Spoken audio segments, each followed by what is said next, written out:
Now, students, let us quickly revise what we have done up till now. ਤਾਂ ਬੇਟੇ ਆਪਾਂ photosynthesis ਬਾਰੇ ਜਾਣਿਆ। It is a redox reaction, oxidation ਵੀ ਹੋ ਰਹੀ ਹੈ, ਰਿਡਕਸ਼ਨ ਵੀ ਹੋ ਰਹੀ ਹੈ, ਰਾਈਟ। ਫਿਰ ਆਪਾਂ ਦੇਖਿਆ ਕਿ ਇਹਦੇ ਵਿੱਚ ਡਿਫਰੈਂਟ ਜਿਹੜੇ ਹੈ ਪਿਗਮੈਂਟਸ ਪਏ ਹੈ, ਲਾਈਕ ਕਲੋਰੋਫਿਲ ਏ, ਬੀ, ਜ਼ੈਂਥੋਫਿਲਸ, ਕੈਰੋਟੀਨੋਇਡਸ, ਠੀਕ ਹੈ, ਜਿਹੜੇ ਕਿ ਲਾਈਟ ਨੂੰ ਅਬਜ਼ੌਰਬ ਕਰ ਰਹੇ ਹੈ। ਕਲੋਰੋਫਿਲ ਏ ਜਿਹੜਾ ਉਹ ਮੇਨ ਮੋਲੀਕਿਊਲ ਹੈ, ਅਤੇ ਬਾਕੀਆਂ ਨੂੰ ਆਪਾਂ ਕਿਹਾ ਐਂਟੀਨਾ ਮੋਲੀਕਿਊਲਸ, ਰਾਈਟ। ਤਾਂ ਫੋਟੋਸਿੰਥਸਿਸ ਜਦੋਂ ਸ਼ੁਰੂ ਹੁੰਦੀ ਹੈ ਤਾਂ ਫਸਟ ਸਟੈਪ ਕੀ ਹੁੰਦਾ ਹੈ? Absorption of light energy by the chlorophyll. ਉਸ ਤੋਂ ਬਾਅਦ ਆਪਾਂ ਕੀਤਾ ਕਿ ਜਦੋਂ ਕਲੋਰੋਫਿਲ ਨੇ ਲਾਈਟ એનર્ਜੀ ਅਬਜ਼ੌਰਬ ਕਰ ਲਈ ਤਾਂ ਫਿਰ ਅੱਗੇ ਫਾਸਫੋਰੀਲੇਸ਼ਨ ਹੋਣੀ ਹੁੰਦੀ ਹੈ, ਸਾਈਕਲਿਕ ਐਂਡ ਨਾਨ ਸਾਈਕਲਿਕ।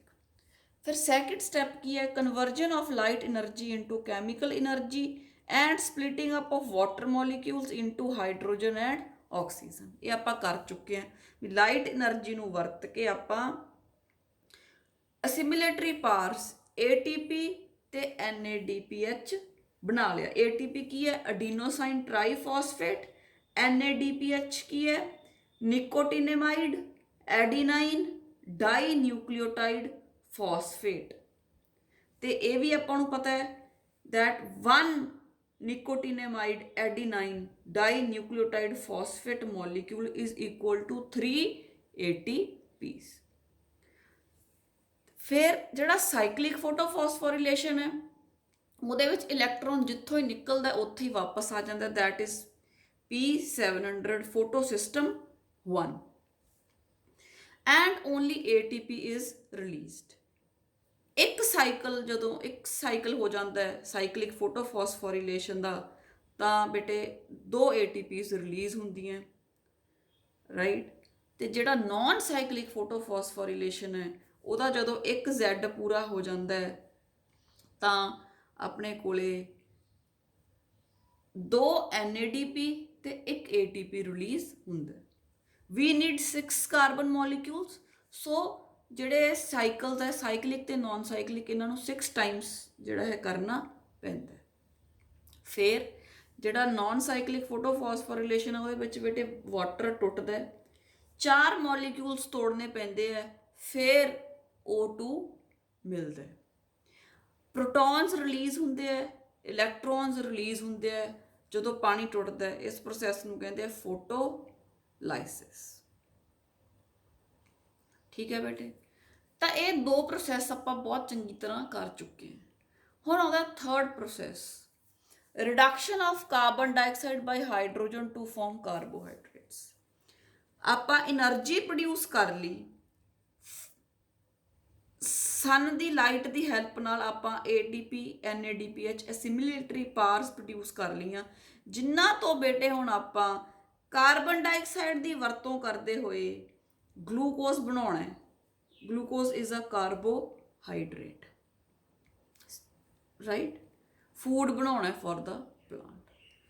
ਤਾਂ ਜਿਹੜੇ ਫਸਟ 2 ਸਟੈਪਸ ਸੀ ਇਹ ਤਾਂ ਲਾਈਟ ਦੀ ਪ੍ਰੈਜ਼ੈਂਸ 'ਚ ਹੋਏ, ਰਾਈਟ। ਤੇ ਜਿਹੜਾ ਥਰਡ ਸਟੈਪ ਹੈ ਜਿਹੜਾ ਕਾਰਬਨ ਡਾਈਆਕਸਾਈਡ ਨੂੰ ਵਰਤ ਕੇ ਕਾਰਬੋਹਾਈਡਰੇਟਸ ਬਣਾਉਣੇ ਹੈ, ਇਹ ਬੇਟੇ ਲਾਈਟ ਇੰਡੀਪੈਂਡੈਂਟ ਪ੍ਰੋਸੈਸ ਹੈ। ਇਹਨੂੰ ਲਾਈਟ ਦੀ ਜ਼ਰੂਰਤ ਨਹੀਂ, ਇਹਨੂੰ એનર્ਜੀ ਚਾਹੀਦੀ ਹੈ। ਇੱਕ ਗਲੂਕੋਜ਼ ਬਣਾਉਣ ਲਈ ਆਪਾਂ ਨੂੰ 54 ATPs ਚਾਹੀਦੇ ਹੈ, ਜਿਹੜੇ ਕਿ ਆਪਾਂ ਲਾਈਟ ਰਿਐਕਸ਼ਨ ਦੇ ਵਿੱਚ ਬਣਾ ਲਏ। ਆ ਫਸਟ 2 ਸਟੈਪਸ ਆਪਾਂ ਕਿਹਦੇ ਵਿੱਚ ਡਿਸਕਸ ਕਰ ਚੁੱਕੇ ਹਾਂ? ਲਾਈਟ ਰਿਐਕਸ਼ਨ ਦੇ ਵਿੱਚ।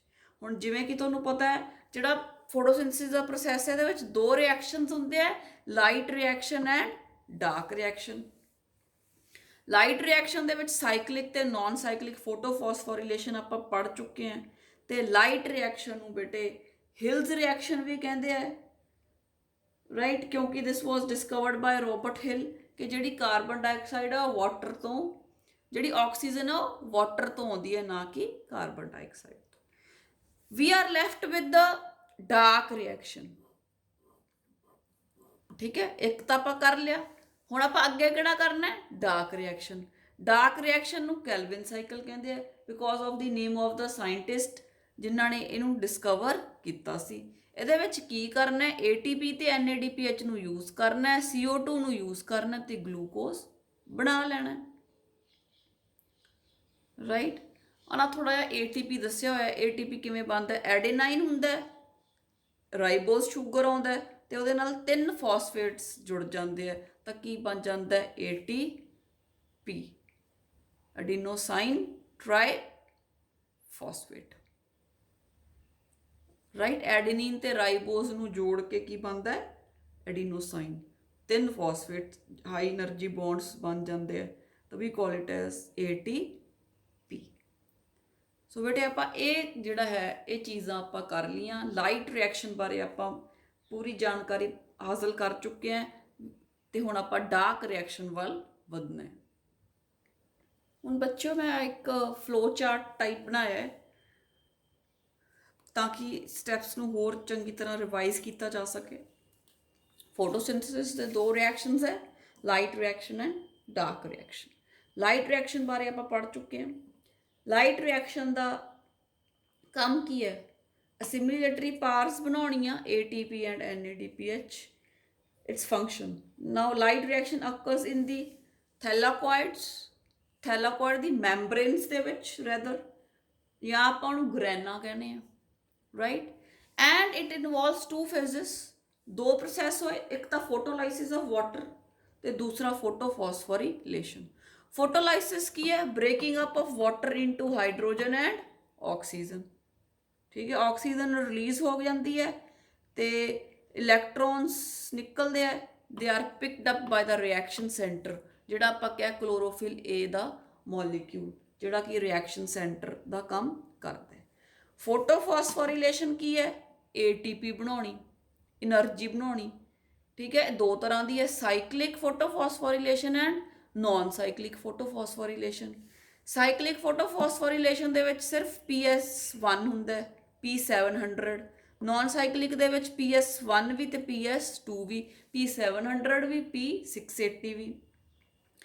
ਸਾਈਕਲਿਕ ਫੋਟੋਫਾਸਫੋਰੀਲੇਸ਼ਨ ਦੇ ਵਿੱਚ ਕੋਈ ਵਾਟਰ ਬ੍ਰੇਕਡਾਊਨ ਨਹੀਂ ਹੁੰਦਾ, ਇਸ ਕਰਕੇ ਕੋਈ ਰਿਡਕਸ਼ਨ NADPH ਦੀ ਨਹੀਂ ਹੁੰਦੀ। ਤੇ ਨॉन ਸਾਈਕਲਿਕ ਦੇ ਵਿੱਚ ਫੋਟੋਲਾਈਸਿਸ ਆਫ ਵਾਟਰ ਹੁੰਦਾ, ਇਸ ਕਰਕੇ NADP ਦੀ ਰਿਡਕਸ਼ਨ ਹੋ ਕੇ NADPH ਬਣ ਜਾਂਦਾ। ਇੰਨਾ ਆਪਾਂ ਕਰ ਚੁੱਕੇ। ਹੁਣ ਹੈ ਬੇਟੇ ਜਿਹੜਾ ਡਾਰਕ ਰਿਐਕਸ਼ਨ। ਡਾਰਕ ਰਿਐਕਸ਼ਨ ਕਿੱਥੇ ਹੁੰਦਾ, ਇਹਦਾ ਸਟ੍ਰੋਮਾ। ਇਹ ਕਿੱਥੇ ਹੁੰਦਾ ਸੀ, ਲਾਈਟ ਥੈਲਾਕੋਇਡ ਦੀ ਮੈਂਬਰੇਨ ਦੇ ਵਿੱਚ, ਠੀਕ ਹੈ। PS1 PS2 ਦੇ ਉੱਤੇ ਸਨਲਾਈਟ ਪਈ, ਇਹਨਾਂ ਨੇ ADP ਤੇ P ਨੂੰ ਯੂਜ਼ ਕਰਕੇ ATP ਬਣਾਤਾ, NADP ਨੂੰ ਯੂਜ਼ ਕਰਕੇ NADPH ਬਣਾਤਾ। ਹੁਣ ਆਊਗਾ ਬੇਟੇ ਕੈਲਵਿਨ ਸਾਈਕਲ। ਕੈਲਵਿਨ ਸਾਈਕਲ ਦੇ ਵਿੱਚ ਕੀ ਕਰਨਾ ਹੈ, CO2 ਦੀ ਯੂਜ਼ ਕਰਨੀ ਹੈ ਪਲੱਸ ਜਿਹੜੀ ATP ਤੇ NADPH ਬਣਾਇਆ ਇਹਨਾਂ ਦੋਨਾਂ ਨੂੰ, ਤੇ ਪਲੱਸ CO2 ਨੂੰ ਯੂਜ਼ ਕਰਕੇ ਬੇਟੇ ਗਲੂਕੋਜ਼ ਬਣਾਉਣਾ ਹੈ। ਤੇ ਗਲੂਕੋਜ਼ ਜਦੋਂ ਪਾਇਰੂਵੇਟ ਦੇ ਵਿੱਚ ਟੁੱਟਦਾ ਤਾਂ ATP ਰਿਲੀਜ਼ ਹੁੰਦੀ ਹੈ। This is what we have to discuss in the coming sessions. ਆ ਬੇਟੇ ਕਲੋਰੋਪਲਾਸਟ ਹੈ ਆਪਣਾ, ਬਹੁਤ ਸਾਰੇ ਕਲੋਰੋਪਲਾਸਟ ਪਏ ਹੈ ਇਨ ਅ ਸੈਲ। ਕਲੋਰੋਪਲਾਸਟ ਦੀ ਡਬਲ ਐਨਵਲਪ ਹੈ, this is the outer membrane and this is the inner membrane, ਠੀਕ ਹੈ। ਉਸ ਤੋਂ ਬਾਅਦ ਕਿਵੇਂ ਕਿਵੇਂ ਕਿੱਥੇ ਕਿੱਥੇ ਪ੍ਰੋਸੈਸਿਸ ਹੋ ਰਹੇ ਆ, for that I have this diagram, I'm going to explain you, right? ਹੁਣ ਕਲੋਰੋਪਲਾਸਟ ਦੇ ਅੰਦਰ ਬੇਟੇ ਆਪਾਂ ਨੂੰ ਪਤਾ ਹੈ ਵੀ ਜਿਵੇਂ ਇੱਕ ਕੋਇਨ ਦੇ ਉੱਪਰ ਦੂਸਰਾ ਤੀਸਰਾ ਆਏ ਸਿੱਕਿਆਂ ਦੀ ਢੇਰੀ ਹੋਵੇ, ਉੱਦਾਂ ਦੇ ਸਟਰਕਚਰਸ ਪਏ ਹੈ ਜਿਨ੍ਹਾਂ ਨੂੰ ਆਪਾਂ ਕਿਹਾ ਹੈ, ਇੱਕ ਸਿੱਕੇ ਨੂੰ ਆਪਾਂ ਕਿਹਾ ਥੈਲਾਕੋਇਡ ਤੇ ਉਹ ਪੂਰੇ ਢੇਰ ਨੂੰ ਆਪਾਂ ਕਿਹਾ ਗ੍ਰੈਨਮ, ਠੀਕ ਹੈ। ਇੱਕ ਨੂੰ ਕੀ ਕਿਹਾ ਥੈਲਾਕੋਇਡ, ਆ ਜਿਹੜਾ ਮੈਂ ਪੂਰਾ ਹਾਈਲਾਈਟ ਕਰਕੇ ਦਿਖਾਇਆ ਦੇਖੋ ਗ੍ਰੈਨਮ, ਆ ਦੂਸਰਾ ਗ੍ਰੈਨਮ, ਆ ਤੀਸਰਾ ਗ੍ਰੈਨਮ, ਚੌਥਾ ਪੰਜਵਾਂ, ਤੇ ਐ ਸਾਰੇ ਗ੍ਰੈਨਮ ਦੀ ਜੇ ਗੱਲ ਕਰਨੀ ਹੋਵੇ ਪਲੂਰਲ ਯੂਜ਼ ਕਰਨਾ ਹੋਵੇ ਤਾਂ ਆਪਾਂ ਕਹਾਂਗੇ ਗ੍ਰੈਨਾ, ਠੀਕ ਹੈ। ਫਿਰ ਬੇਟੇ ਇਹਨਾਂ ਦੋਨਾਂ ਨੂੰ ਤੁਸੀਂ ਦੇਖ ਸਕਦੇ ਹੋ, ਇੱਕ ਟਿਊਬ ਵਰਗਾ ਸਟਰਕਚਰ ਹੈ ਜਿਹੜਾ ਜਿਹੜਾ ਗ੍ਰੈਨਾ ਨੂੰ ਜੋੜ ਰਿਹਾ ਹੈ, ਇਹਨੂੰ ਕਹਿੰਦੇ ਆ stroma lamella. Stroma lamella. It connects and separates thylakoid stacks, right? ਫਿਰ ਬੇਟੇ ਜਿਹੜਾ ਆ ਸਾਰਾ ਬਲੂ ਕਲਰ ਦਾ ਮੈਂ ਦਿਖਾਇਆ ਹੈ, ਆ ਇਹਨਾਂ ਦੇ ਵਿੱਚ ਜਿਹੜਾ ਫਲੂਇਡ ਭਰਿਆ, ਸੈਮੀ ਫਲੂਇਡ ਭਰਿਆ, ਉਹਨੂੰ ਆਪਾਂ ਕਹਿੰਦੇ ਆ ਸਟ੍ਰੋਮਾ। ਕੀ ਕਹਿੰਦੇ ਆ? ਸਟ੍ਰੋਮਾ। ਜਿਹੜੇ ਥੈਲਾਕੋਇਡਸ ਹੈ ਬੇਟੇ, ਇਹਨਾਂ ਕੋਲੇ ਇਲੈਕਟ੍ਰੋਨ ਟਰਾਂਸਪੋਰਟ ਚੇਨ ਹੈ, ਠੀਕ ਹੈ, ਤੇ ATP ਸਿੰਥੇਜ਼ ਇੰਜ਼ਾਈਮ ਹੈ, ਜਿਹਦੀ ਹੈਲਪ ਨਾਲ ਇਹ ਫੋਟੋਫਾਸਫੋਰੀਲੇਸ਼ਨ ਕਰਦੇ। ਤਾਂ ਇਲੈਕਟ੍ਰੋਨ ਟਰਾਂਸਪੋਰਟ ਚੇਨ ਕਿੱਥੇ ਹੁੰਦੀ ਹੈ ਤੇ ਫੋਟੋਫਾਸਫੋਰੀਲੇਸ਼ਨ ਕਿੱਥੇ ਹੁੰਦੀ ਹੈ? ਥੈਲਾਕੋਇਡ ਦੀ ਮੈਂਬਰੇਨ ਦੇ ਵਿੱਚ। ਆ ਸੀਗੇ ਥੈਲਾਕੋਇਡ, ਇਹਨਾਂ ਦੀ ਮੈਂਬਰੇਨ ਦੇ ਵਿੱਚ ਆਪਣੇ ਕੋਲੇ ATP ਤੇ NADPH ਬਣ ਜਾਂਦਾ, ਜਿਨ੍ਹਾਂ ਨੂੰ ਆਪਾਂ ਅਸਿਮੀਲੇਟਰੀ ਪਾਰਸ ਕਿਹਾ ਤੇ ਪ੍ਰੋਸੈਸ ਨੂੰ ਫੋਟੋਫਾਸਫੋਰੀਲੇਸ਼ਨ ਕਿਹਾ। ਆ ਤਾਂ ਇੱਥੇ ਬਣੇ, ਠੀਕ ਹੈ। ਤੇ ਜਿਹੜਾ ਉਸ ਤੋਂ ਬਾਅਦ ਜਿਹੜਾ ਗਲੂਕੋਜ਼ ਬਣਨਾ ਬੇਟੇ, ਉਹ ਇਸ ਫਲੂਇਡ ਪਾਰਟ ਦੇ ਵਿੱਚ ਬਣਦਾ, ਜਿਹੜਾ ਜਿਹਨੂੰ ਆਪਾਂ ਕਿਹਾ ਸਟ੍ਰੋਮਾ, ਅ ਫਲੂਇਡ ਸੈਮੀ ਫਲੂਇਡ ਪਾਰਟ, ਇਹਨੂੰ ਕਿਹਾ ਸਟ੍ਰੋਮਾ। ਹੁਣ ਕੁਐਸਚਨ ਅਰਾਈਜ਼ ਹੁੰਦਾ ਹੈ ਕਿ ਜਿਹੜਾ ਲਾਈਟ ਰਿਐਕਸ਼ਨ ਹੈ, ਜਿਹੜੀ NADPH ਜਾਂ ATP ਬਣੀ, ਉਹ ਤਾਂ ਥੈਲਾਕੋਇਡ ਦੇ ਅੰਦਰ ਬਣੀ, ਤੇ ਹੁਣ ਡਾਰਕ ਰਿਐਕਸ਼ਨ ਹੈ ਉੱਥੇ ਕਿਉਂ ਨਹੀਂ ਹੋ ਰਿਹਾ, ਸਟ੍ਰੋਮਾ ਦੇ ਵਿੱਚ ਕਿਉਂ ਹੋ ਰਿਹਾ? ਕਿਉਂਕਿ ਬੇਟੇ ਜਿਹੜੇ ਇੰਜ਼ਾਈਮਸ ਹੈ, ਜਿਹੜੇ ਗਲੂਕੋਜ਼ ਬਣਾਉਣ ਲਈ ਆਪਾਂ ਨੂੰ ਇੰਜ਼ਾਈਮ ਚਾਹੀਦੇ ਆ ਕਾਰਬਨ ਡਾਈਆਕਸਾਈਡ ਦੀ ਵਰਤੋਂ ਕਰਕੇ, ਉਹ ਇੰਜ਼ਾਈਮਸ ਹੈ ਜਿਹੜੇ ਉਹ ਕਿੱਥੇ ਪਏ ਹੈ? ਸਟ੍ਰੋਮਾ ਦੇ ਵਿੱਚ। ਇਸ ਕਰਕੇ ਡਾਰਕ ਰਿਐਕਸ਼ਨ ਜਿਹੜਾ ਉਹ ਸਟ੍ਰੋਮਾ ਦੇ ਵਿੱਚ ਹੁੰਦਾ, ਕਿਉਂਕਿ ਜਿਹੜੇ ਇੰਜ਼ਾਈਮਸ ਆ ਉਹ ਸਟ੍ਰੋਮਾ ਦੇ ਵਿੱਚ ਹੀ ਪਏ ਹੈ। ਥੈਲਾਕੋਇਡ ਦੇ ਅੰਦਰ ਉਹ ਇੰਜ਼ਾਈਮਸ ਨਹੀਂ ਪਏ, ਰਾਈਟ। ਥੈਲਾਕੋਇਡ ਦੇ ਅੰਦਰ ਫੋਟੋ ਸਿਸਟਮਸ ਪਏ ਹੈ, ਜਿਨ੍ਹਾਂ ਦੇ ਵਿੱਚ ਮੇਨ ਮੋਲੀਕਿਊਲ ਹੈ ਤੇ ਅਸੈਸਰੀ ਪਿਗਮੈਂਟਸ ਪਏ ਹੈ, ਜਿਨ੍ਹਾਂ ਨੇ ਸਨਲਾਈਟ ਨੂੰ ਟਰੈਪ ਕਰਨਾ ਹੈ, ਠੀਕ ਹੈ, ਇਲੈਕਟ੍ਰੋਨ ਰਿਲੀਜ਼ ਕਰਨਾ ਹੈ, ਪਾਣੀ ਨੂੰ ਤੋੜਨਾ ਹੈ, ਫੋਟੋਲਾਈਸਿਸ ਕਰਨੀ ਹੈ। ਤੇ ਡਾਰਕ ਰਿਐਕਸ਼ਨ ਲਈ ਸਾਰੇ ਇੰਜ਼ਾਈਮਸ ਕਿੱਥੇ ਪਏ ਆ? ਇਨ ਦਾ ਸਟ੍ਰੋਮਾ। ਤੇ ਸਟ੍ਰੋਮਾ ਦੇ ਵਿੱਚ pH ਵੀ ਬਹੁਤ ਹੀ ਵਧੀਆ ਹੁੰਦਾ, ਸੂਟੇਬਲ ਹੁੰਦਾ, ਤਾਂ ਕਿ ਜਿਹੜਾ ਕੈਲਵਿਨ ਸਾਈਕਲ ਹੈ ਉਹ ਹੋ ਸਕੇ। ਕੈਲਵਿਨ ਸਾਈਕਲ ਕੀ ਹੈ? ਕਾਰਬਨ ਡਾਈਆਕਸਾਈਡ ਨੂੰ ਵਰਤਣਾ, NADPH ਤੇ ATP ਨੂੰ ਵਰਤਣਾ, ਤੇ ਸ਼ੂਗਰ ਜਿਹੜਾ ਕਾਰਬੋਹਾਈਡਰੇਟ ਆ ਉਹਨੂੰ ਬਣਾਉਣਾ। ਸੋ ਆਈ ਹੋਪ ਤੁਹਾਨੂੰ ਕਲੀਅਰ ਹੋ ਗਿਆ। ਆ ਜਿਹੜੇ ਬੇਟੇ ਇਹਨਾਂ ਬਾਰੇ ਤਾਂ ਹੁਣ ਆਪਾਂ ਪੜ੍ਹ ਲਿਆ, ਜੋ ਸਟੈਪਸ ਥੈਲਾਕੋਇਡ ਦੇ ਅੰਦਰ ਹੋ ਰਹੇ ਉਹ ਤਾਂ ਆਪਾਂ ਪੜ੍ਹ ਲਿਆ ਨਾ। ਤੁਹਾਡੇ ਦਿਮਾਗ 'ਚ ਸਟ੍ਰੋਮਾ ਆ ਜਾਣਾ ਚਾਹੀਦਾ, ਕਿਉਂਕਿ ਅਗਲਾ ਜਿਹੜਾ ਪ੍ਰੋਸੈਸ ਹੈ ਉਹ ਕਿੱਥੇ ਹੋਣਾ? ਜਿਹੜਾ ਡਾਰਕ ਰਿਐਕਸ਼ਨ ਇਹਦਾ ਸਟ੍ਰੋਮਾ, ਜਿਹੜਾ ਇਹਦੇ ਵਿੱਚ ਆ ਫਲੂਇਡ ਪਿਆ, ਠੀਕ ਹੈ। ਇਹਨਾਂ ਕੋਇਨਸ ਵਰਗੇ ਸਟਰਕਚਰਸ ਦਾ ਕੰਮ ਖਤਮ। ਇਹਨਾਂ ਨੇ ਸਨ ਦੀ ਪ੍ਰੈਜ਼ੈਂਸ ਦੇ ਵਿੱਚ ਸਿਮਿਲੇਟਰੀ ਪਾਰਸ ਬਣਾਤੀਆਂ। ਹੁਣ ਜਿਹੜਾ ਡਾਰਕ ਰਿਐਕਸ਼ਨ ਹੈ, ਇਹਨੂੰ ਸਨ ਦੇ ਲਾਈਟ ਦੀ ਜ਼ਰੂਰਤ ਨਹੀਂ। ਇਹ ਕਦੋਂ ਵੀ ਹੋ ਸਕਦਾ ਪਲਾਂਟ ਦੇ ਵਿੱਚ। ਤਾਂ ਬੇਟੇ ਆਹ ਦੇਖੋ ਬਾਹਰ ਜਿਹੜਾ ਡਬਲ ਮੈਂਬਰੇਨ ਹੈ ਉਹ ਕੀ ਹੈ? ਕਲੋਰੋਪਲਾਸਟ। ਆਹ ਤੁਹਾਨੂੰ ਮੈਂ ਦਿਖਾਇਆ ਥੈਲਾਕੋਇਡ। ਥੈਲਾਕੋਇਡ ਦੀ ਮੈਂਬਰੇਨ ਦੇ ਉੱਤੇ ਪਈ ਲਾਈਟ, ਤੇ ਹੋ ਗਿਆ ਲਾਈਟ ਰਿਐਕਸ਼ਨ। ਵਾਟਰ ਟੁੱਟ ਗਿਆ ਲਾਈਟ ਰਿਐਕਸ਼ਨ ਦੇ ਵਿੱਚ, ਆਕਸੀਜਨ ਰਿਲੀਜ਼ ਹੋ ਗਈ, ATP ਬਣ ਗਈ, NADPH ਬਣ ਗਿਆ। ਹੁਣ ਬੇਟੇ ATP ਤੇ NADPH ਆ ਜਾਂਦੇ ਆ ਸਟ੍ਰੋਮਾ ਦੇ ਵਿੱਚ, ਕਿਉਂਕਿ ਡਾਰਕ ਰਿਐਕਸ਼ਨ ਕਿੱਥੇ ਹੋਣਾ ਹੈ? ਸਟ੍ਰੋਮਾ ਦੇ ਵਿੱਚ। ਡਾਰਕ ਰਿਐਕਸ਼ਨ ਨੂੰ ਕਹਿੰਦੇ ਆ Kelvin cycle. Kelvin cycle stroma ਦੇ ਵਿੱਚ ਕਿਉਂ ਹੋ ਰਿਹਾ ਹੈ? ਕਿਉਂਕਿ ਸਟ੍ਰੋਮਾ ਦੇ ਵਿੱਚ ਪਏ ਹੈ ਐਂਜ਼ਾਈਮਸ। ਡਾਰਕ ਰਿਐਕਸ਼ਨ ਦੇ ਵਿੱਚ ਹੋਣਾ ਕੀ ਹੈ? ਕਾਰਬਨ ਡਾਈਆਕਸਾਈਡ ਨੂੰ ਵਰਤਣਾ ਤੇ ਸ਼ੂਗਰ ਬਣਾਉਣਾ ਹੈ, ਪਲੱਸ ਜਿਹੜੀ ATP ਤੇ NADPH ਇੱਧਰੋਂ ਲਾਈਟ ਰਿਐਕਸ਼ਨ ਤੋਂ ਆ ਰਹੀ ਹੈ ਉਹਨੂੰ ਵੀ ਵਰਤਣਾ। ਜਦੋਂ ਇਹ ਪ੍ਰੋਸੈਸ ਹੋ ਜਾਊਗਾ, ਫਿਰ ADP, ਇੱਕ P ਅਲੱਗ ਹੋ ਗਿਆ, ਯੂਜ਼ ਹੋ ਗਿਆ, ਤੇ NADP ਇਹ ਫਿਰ ਨਿਕਲੇ ਆਉਣਗੇ, ਤੇ ਫਿਰ ਵਾਪਸ ਕਿੱਧਰ ਆ ਜਾਣਗੇ? ਥੈਲਾਕੋਇਡ ਦੇ ਅੰਦਰ, ਜਿੱਥੇ ਲਾਈਟ ਰਿਐਕਸ਼ਨ ਹੋਣਾ। ਇਸੇ ਤਰ੍ਹਾਂ ਇਹ ਪ੍ਰੋਸੈਸ ਥੈਲਾਕੋਇਡ ਦੇ ਕਲੋਰੋਪਲਾਸਟ ਦੇ ਅੰਦਰ ਚੱਲਦਾ ਰਹਿੰਦਾ। ਥੈਲਾਕੋਇਡ ਦੇ ਵਿੱਚ ਲਾਈਟ ਰਿਐਕਸ਼ਨ ਹੁੰਦਾ ਰਹਿੰਦਾ, ਸਟ੍ਰੋਮਾ ਦੇ ਵਿੱਚ ਇੰਜ਼ਾਈਮਸ ਪਏ ਹੈ, ਡਾਰਕ ਰਿਐਕਸ਼ਨ ਹੁੰਦਾ ਰਹਿੰਦਾ। CO2 ਨੂੰ ਸ਼ੂਗਰ ਦੇ ਵਿੱਚ ਤਬਦੀਲ ਕੀਤਾ ਜਾਂਦਾ ਬਾਈ ਯੂਜ਼ਿੰਗ ATP ਐਂਡ NADPH।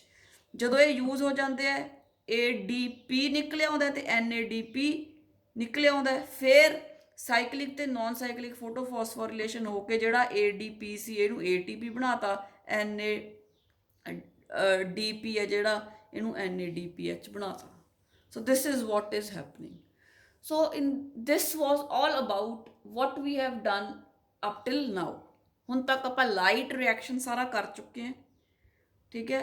ਹੁਣ ਅਗਲੀ ਵੀਡੀਓ ਦੇ ਵਿੱਚ ਬੇਟੇ ਆਪਾਂ ਜਿਹੜਾ ਡਿਸਕਸ ਕਰਨਾ ਹੈ ਉਹ ਕੈਲਵਿਨ ਸਾਈਕਲ ਡਿਸਕਸ ਕਰਨਾ ਹੈ। ਤੇ ਤੁਸੀਂ ਹਮੇਸ਼ਾ ਧਿਆਨ 'ਚ ਰੱਖਣਾ ਕਿ ਹੁਣ ਆਪਾਂ ਸਟ੍ਰੋਮਾ ਦੀ ਗੱਲ ਕਰ ਰਹੇ ਹਾਂ, ਜਿਹੜਾ ਸੈਮੀ ਫਲੂਇਡ ਜਿਹੜਾ ਕਲੋਰੋਪਲਾਸਟ ਦੇ ਅੰਦਰ ਪਿਆ। We are talking about the stroma ਦੇ ਵਿੱਚ ਹੀ ATP ਤੇ NADPH ਆ ਚੁੱਕੇ ਹੈ।